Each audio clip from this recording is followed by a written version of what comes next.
दोबारा से लौटते हैं। भारतीय जनता पार्टी के नेता शांत प्रकाश जाटव जी, आप ही से मेरा सवाल रहेगा। अखिलेश यादव को जाहिर तौर पर आप भी सुन रहे थे, कौन कौन सी घोषणाएं वो करने जा रहे थे। यहां पर सवाल ये है, बिहार चुनाव से पहले नीतीश कुमार ने भी फ्री घोषणाएं की, लेकिन विपक्ष पूछ रहा भाई पैसा कहां से आएगा।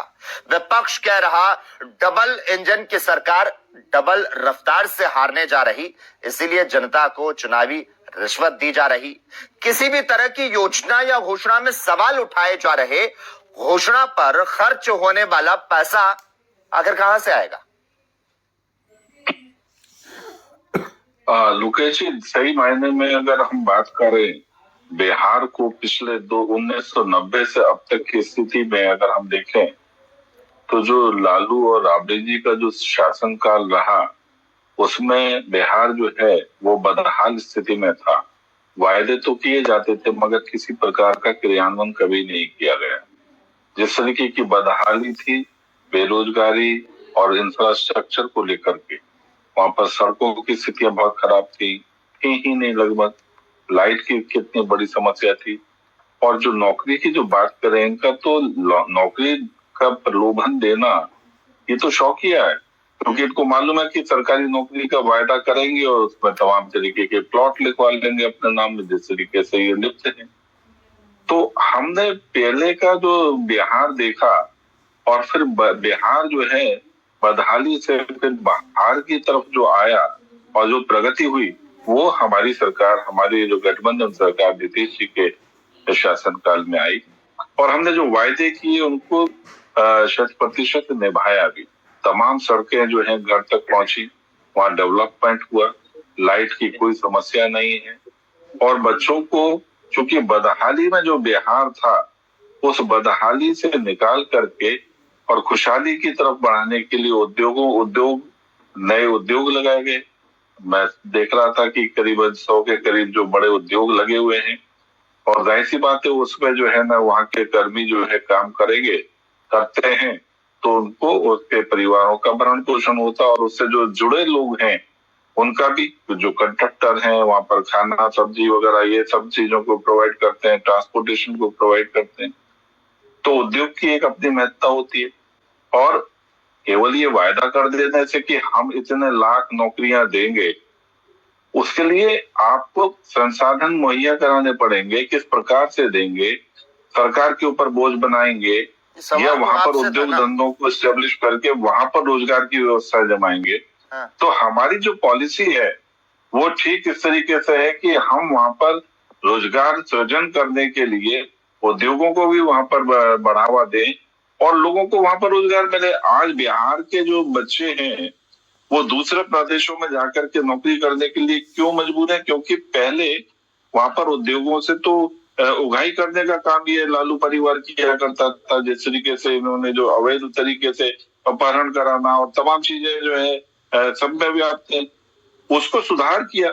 आज नीतीश जी के जो सुशासन जो है उसके कारण से बिहार खूबसूरत बना है और हमारे जो कमिटमेंट हैं, जो भी कमिटमेंट है 100% पूरे होते हैं।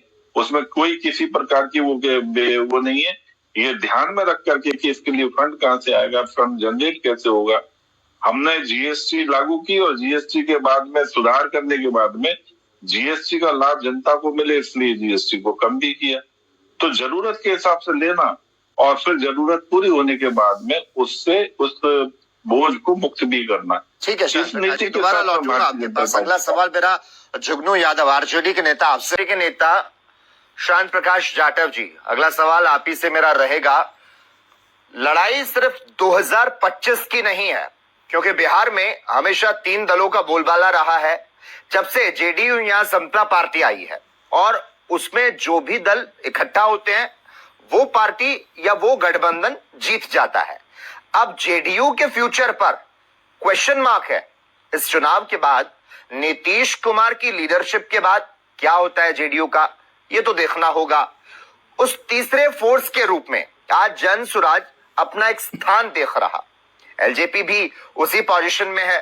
भारतीय जनता पार्टी के पास कोई बड़ा लीडर नहीं है, सम्राट चौधरी जरूर उभर रहे हैं, तो कहीं ऐसा तो नहीं न नीतीश, न तेजस्वी, न सम्राट पीके समीकरण से बन जाएंगे बिहार के अगले मुख्यमंत्री?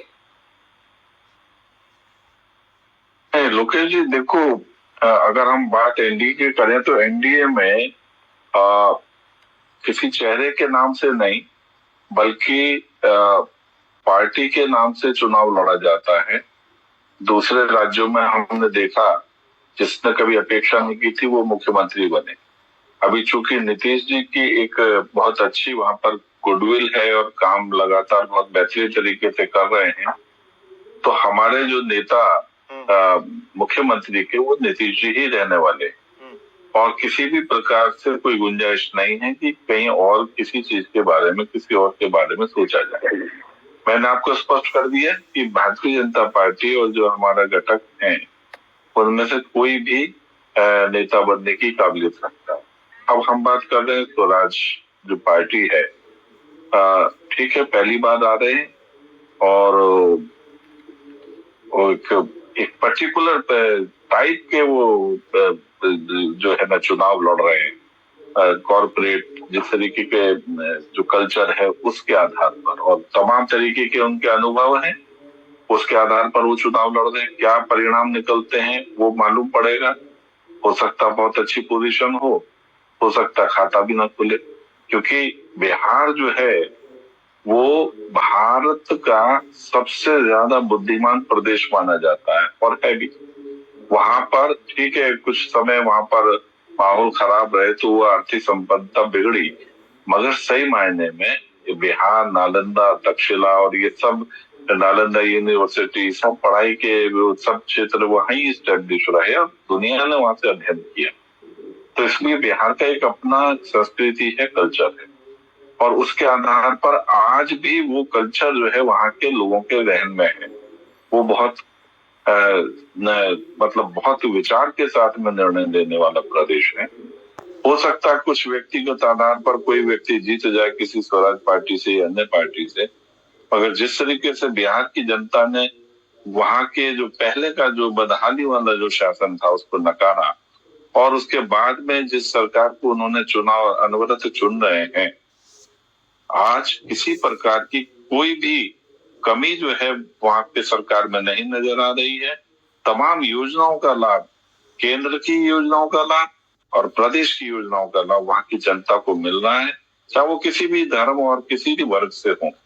इसलिए मैं ये मान करके चलता हूँ कि वहां की जो जनता है वहां की जनता ने पूरा निर्णय ले रखा है। SIR में भी आप देखिए बेशक से विपक्ष के नेताओं ने कुछ हो हल्ला मचाया राहुल जी के नेतृत्व में, मगर जनता की तरफ से कोई आवाज कहीं भी सुनने को नहीं मिली। चाहे आप जितने भी आप लोगों ने तो जमीन पर रिपोर्टिंग करी, तो वहां की जनता पूरी तरीके से आश्वस्त है, भारतीय जनता पार्टी को एनडीए को जिताएगी और ये जो तो बिहार शासन की हमारा जनता को तय करना